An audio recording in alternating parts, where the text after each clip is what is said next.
Hello traders, welcome back to GolgiFx, and this is your boy Golgi. So in this video we'll be looking at the difference between supply and demand and support and resistance. So if you are new to our channel, please like our video and subscribe to our channel to be notified in our coming videos. So traders, let's get into the video.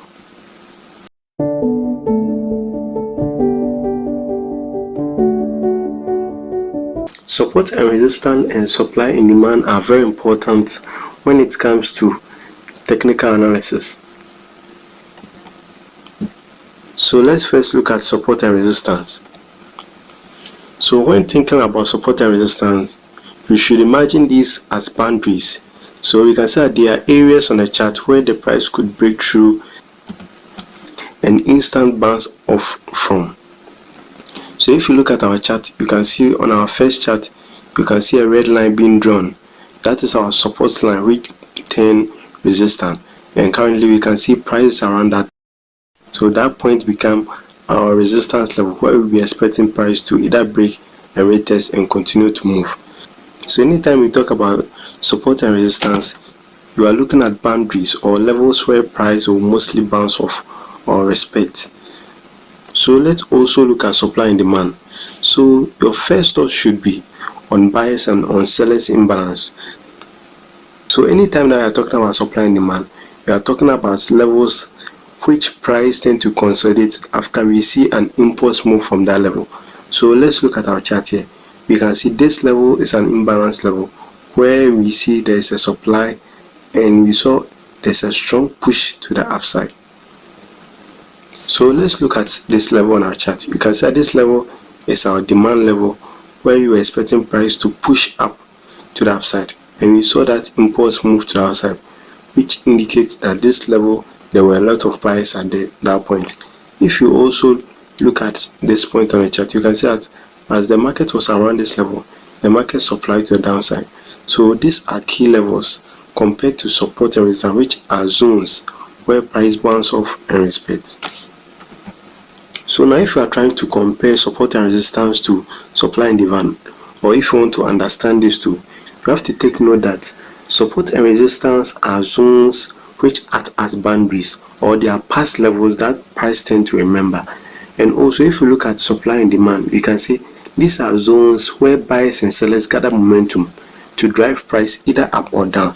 So like we said in our example, if you look at the supply and demand, we can say that there are zones where price tend to gather more momentum to push price to one side, whereby support and resistance are levels where price tend to break, or boundaries on the chart.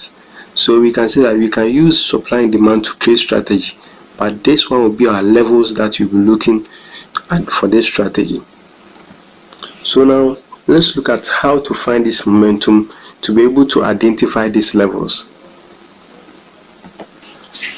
So traders, anytime that we are looking for large price move, either long or short, it is important for traders to look for candles in that direction that they are trying to look for that move. So we can say that support and resistance is not the same as supply and demand. So anytime that we open our chart, so you find these strong moves around key levels on the chart. So it's also important for traders to look for these two things. That is momentum and absolute distance. So momentum is how fast price move, and absolute distance is how far price can go before stopping in that direction. So these are two things that we have to take note when looking for these levels on the chart, either supply and demand or support and resistance. So traders, what is the key takeaway? So we can say that at supply or support zone, we may see a consolidation of bearish price action before we always see a bullish price move. Also, we can also say that in a demand or resistance level, we may also see a consolidation of a bullish price action before a bearish price move. So what do you mean by that? So let's come back to our level. If you look at this level, we can see that before we had a strong push to the upside, we had a little consolidation to the downside. The same point also, if you look at this point, before we had a strong push to the downside, we had a consolidation at this point.